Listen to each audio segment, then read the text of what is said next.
Good day mga ka-repair, no? Mayroon naman tayong i-share sa inyo na konting tips.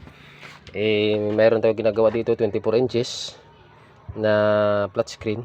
Bali yung pinaka issue niya yung motherboard niya na power supply na 12 volts. Ito yung power supply niya. Dahil sunog, pinalitan na lang natin ng motherboard na bago. Ito malaki na yung pinalit natin, galing din to sa isang TV na sira na yung panel. Kaya kinabit natin dito, nagkuha lang tayo ng 12 volts dito na 12 supply. Ayan, itestira natin. Ayan, mayroon siyang 12 volts.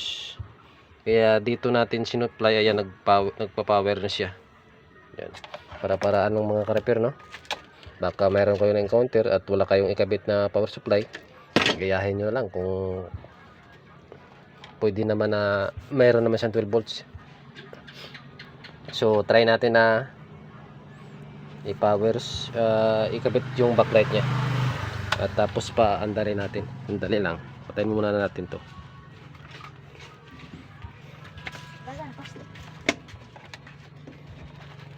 So ayan, kabit muna natin yung pinaka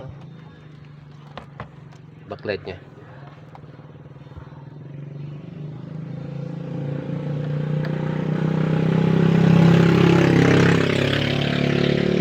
So ayan na, nakabit na natin.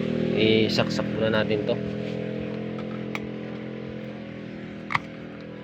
Ayan, ano na siya, nag red lights. So i-power switch natin.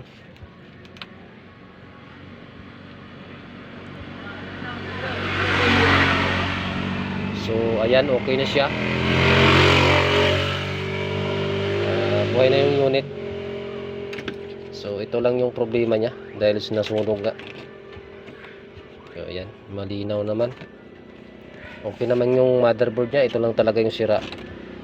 So para-paraan ng mga ka-repair, no? Kung bago ka pa lang sa aking channel,